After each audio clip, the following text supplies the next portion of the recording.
अभी मैं कानपुर में गंगा नदी के रेट पर टहल रहा हूँ। बहुत ही सुंदर और मनोरम दृश्य है। और ये देखिए घास बड़े बड़े जो मूंज हो जाते हैं वो हो गए हैं। और यहाँ लोग अभी खेती करने का प्लान कर रहे हैं। इस रेत में खीरा और तरबूज लगाएंगे। ट्रैक्टर वगैरह भी चल रही है। तो मैं पता किया तो ये लोग बता रहे हैं कि यहाँ ये लोग बोरिंग भी लगाएंगे। और ये जो घास जो लंबे लंबे जो पौधे काट के रखे हैं तो उससे टाट वगैरह बांध देंगे हवा पानी से और गर्मी से बचने के लिए। तरबूज को सब व्यवस्थाएं हो रही हैं। इनका 2-4 बीघा ज़मीन है तो बोलते हैं कि 2-3 लाख रुपया इसमें लगेगा। खर्चे हैं, गोबर वोबर लाए हैं, लेकिन वो निकल भी जाता है अगर प्रकृति ने साथ दिया तो। और ये यहाँ गंगा नदी बहुत ही बैराज में बह रही है, जो हरिद्वार से गंगा आई है। तो बड़े शहर के रूप में कानपुर में पहली बार ही यहाँ पधार। गंगा कोई बड़े शहर में पहली बार कानपुर को ही टच करती है, जो हरिद्वार से चलती है। तो उधर नरोरा बुलंदशहर के पास से गढ़मुक्तेश्वर नरोरा होते हुए ये आपका अनूपसर होते हुए ये कानपुर में आती है गंगा नदी। तो यहाँ गंगा का बहुत ही दृश्य है, मैं दिखा रहा हूँ अभी।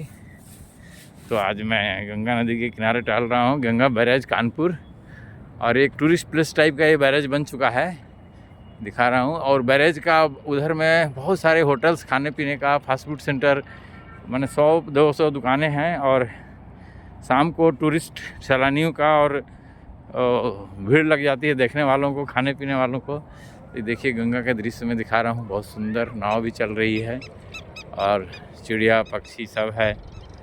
और ये खाली एकदम सुनसान बालू का ज़मीन, खाली ज़मीन देखने में बहुत आनंददायक लगता है। इसी को तो शून्य बोलते हैं। अगर खेत खाली हो जाए तो एक खूबसूरती अलग रहती है, देखने वाला चाहिए इस खूबसूरती को। इसी तरह से अगर दिमाग विचारों से भी शून्य हो जाए तो इसी बालू के रेत जैसा खूबसूरत दिखने लगेगा। और हल्का महसूस होती है प्रकृति, यहाँ कुछ भी नहीं, एकदम लाइट लगता है कि हम इसमें चल नहीं रहे हैं, उड़ रहे हैं। तो ये शून्य, चाहे विवेकानंद का शून्य बोलिए, चाहे नागार्जुन का शून्य बोलिए, चाहे महात्मा बुद्ध के शून्य बोलिए, ये प्रकृति में एक शून्य दर्शन है। हम शून्य में विलीन हो रहे हैं। और इसी शून्य में तो लास्ट में शरीर भी विलीन होता है। पंच तत्व शरीर जो है, मिट्टी में मिल जाता है, हवा में मिल जाता है, अग्नि में चला जाता है, आसमान में चला जाता है, चित्ती जल पावक गगन समीरा जो है।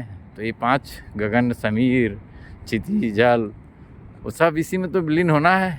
और फिर उसका पुनर्निर्माण होना है, चेतना आनी है ऊष्मा, गर्मी से, अग्नि से।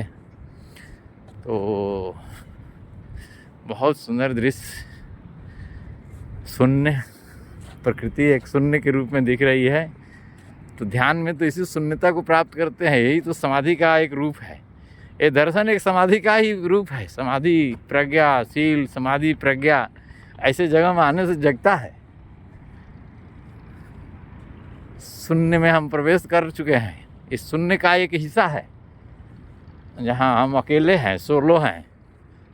सोलो ही तो शून्य है। हवा अपने रूप में बह रही है, प्रकाश अपने ढंग से बिखेर रहे हैं। सूरज भगवान, सूरज देवता, वरुण का जल बह रहा है यहाँ। और कोई रोक टोक नहीं, आसमान भी खुला है, पक्षी जैसे चाहे उड़ सकते हैं, हम जैसे चाहे जिधर चाहे चल सकते हैं। न किसी का खेती नुकसान, न किसी का दबाव, न कोई अभाव, बस जिंदा है अपना यहाँ स्वभाव। बहुत ही अच्छा लग रहा है।